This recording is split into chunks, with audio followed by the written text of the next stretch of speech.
Welcome back to Tainslade Info's Defense Update series. In today's video, we'll be seeing three updates relevant to the defense side.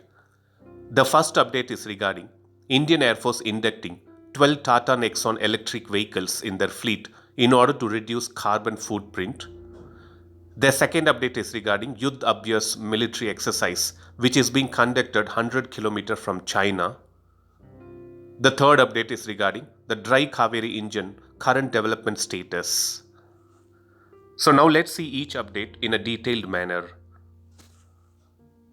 Just like the Indian Army, the Indian Air Force has inducted the first batch of electric vehicles to reduce the carbon footprint, and the vehicle which they have gone for is the Tata Nexon EV. The Chief of Air Staff, Air Chief Marshal V.R. Chowdhury, flagged off the first batch of 12 electric vehicles in a flag-off ceremony which was held at the Air Force headquarters. The main aim for the Indian Air Force by procuring these vehicles is to enhance the usage of electric vehicles in a progressive manner against the downgraded conventional vehicles. Installation of charging infrastructure at various Air Force bases is also being planned. As per the defense sources, it is said that the first batch of electric cars which was introduced will be deployed in Delhi NCR units for performance monitoring and analysis. It is indeed a good initiative for both the Indian Air Force and the Indian Army to go for these electric vehicles so that both the defense forces will have a standard inventory of vehicles. It is said that the Indian Air Force has already joined hands with the Indian Army to procure electric buses and electric cars, and these steps are committed to the national objective of transforming towards the environment-friendly mobility. Now moving on to the second update relevant to the joint exercise between the United States and India. The 18th edition of India-US Joint Training Exercise, which is named as Yudh Abhyas, is scheduled to be conducted at Uttarakhand. This joint exercise will focus on the employment of an infantry battalion group in peacekeeping and disaster relief operations under the UN mandate. The United States Army soldiers of 2nd Brigade of the 11th Airborne Division and the Indian Army soldiers from the Assam Regiment will be participating in this exercise. The 15-day-long Yudh Abhyas exercise is conducted annually between India and the United States with the aim of exchanging best practices, tactics, techniques, and procedures between the armies of the two nations.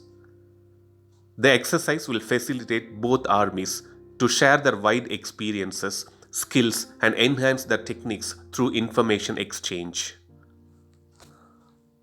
Now moving on to the third defense update, which is relevant to the dry Kaveri engine to be used for unmanned combat aerial vehicles of India. According to the DRDO officials, the dry Kaveri engine, which is under testing, will be cleared for certification by 2024, and it is said that this engine will have almost 80% of indigenous contents in it. The dry Kaveri engine, which can generate 46 kN of thrust, will be used for powering the unmanned combat aerial vehicles of India, and all this depends on the successful ground and altitude tests clearance.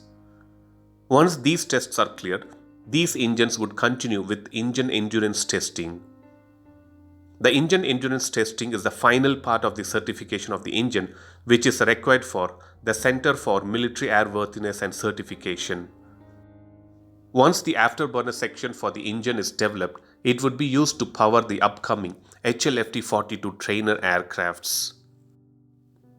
The Kaveri engine, developed by the Gas Turbine Research Establishment, was supposed to power the LCA Tejas fighter, but even though multiple prototypes of this particular engine were developed, extensive testing was conducted even in Russia, but nothing made it to the fighters. So let's hope these Kaveri engines are at least used to power the unmanned combat aerial vehicles and also HLFT-42 trainer aircrafts of India, and in future, if it gets matured, it can power the fighter aircrafts of India as well. Thanks for watching. Stay tuned to Tainslade Info for more defense and aviation related updates. Thank you.